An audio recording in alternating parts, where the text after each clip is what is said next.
Right. You guys had a stretch in this game where you guys couldn't buy a basket, turned the ball over, but yet defensively, you guys dug in your heels and put yourselves in a position to win at it. Yeah. What does that say about the way you guys are kind of changing the DNA of this team? You've been winning games fast. It just shows you that we have growth in areas of,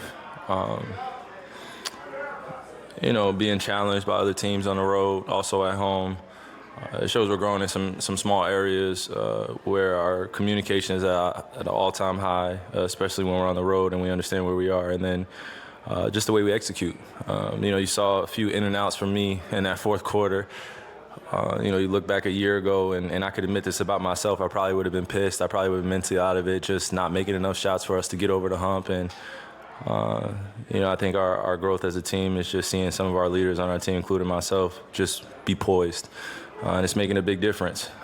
The shots are going to go in and out sometimes, but if we get defensive stops and we do the little things, I think we put ourselves in a great chance every game. So that's probably where I feel like we're making some incredible strides in games like this where we can come out with a W and talk about it. You guys got 15 from TJs, but some of those being big, especially when you didn't have it going. You guys have had it about a month now. Just what do you think he's helping you guys, and how far do you think he's coming that stretch? Obviously, he's not going to get it all back. One thing I can say about TJ, he's an incredibly hard worker. He puts in a lot of work. When no one's watching, I've shot with him a few times, day before games, night before games. And you cheer for people like that come in early, they leave late. And obviously him coming off injury, he could have easily gone left or right in terms of his confidence level. So we know what he's capable of, but ultimately with him, it's his confidence, and he's giving us small points, 15 points, 20 points. That makes a great deal of a difference in the game. So I'm happy about him being back, and I don't take his talent for granted.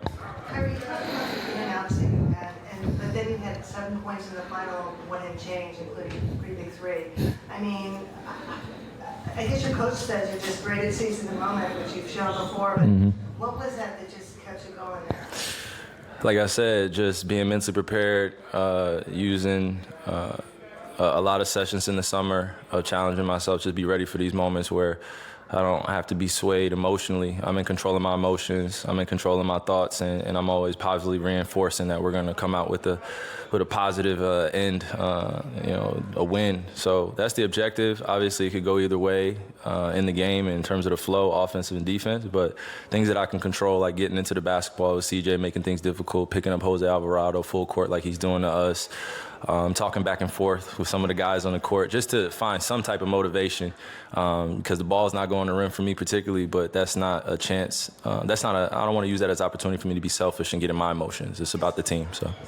The way you just said you're in control of your emotions, and it shows, do you feel that's an area you've made growth in, or that's just, do you feel Absolutely. Very intentional about the way I train my mind and my body.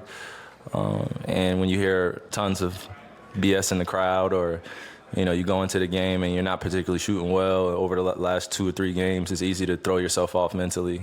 So coming into this game, I did the same preparation, got a good lift in, and just lived with the results throughout a 48-minute game.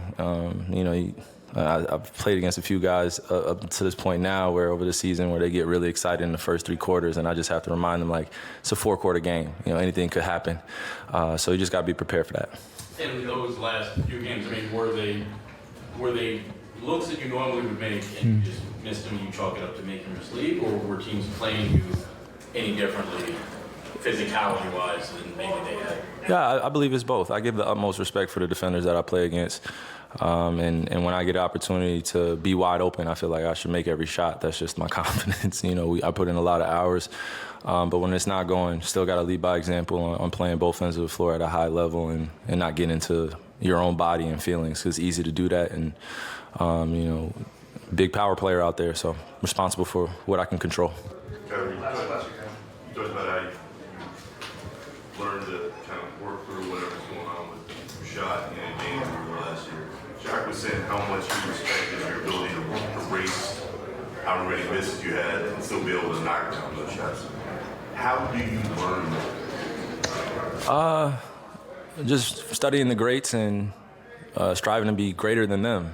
You look at some of the great representatives of the professional sports across You look across the bounds of people, and most of the time you see that there's a similarity, there's a commonality between the way that they control their emotions depending on the game. And I've been able to learn that over time, but I think the greatest thing that I've been able to learn this year is being with the guys, just going through a lot of things externally or internally, and us just figuring it out. And basketball is just a very simple art form. So if I don't bring all my extra distractions or anything that I'm going through mentally into the game, then I feel like we have a great chance of winning every ball game. That's just something I've taken responsibility for on my own, and just try to positively enforce that we can win ball games no matter what's going on. Kyrie. Yep.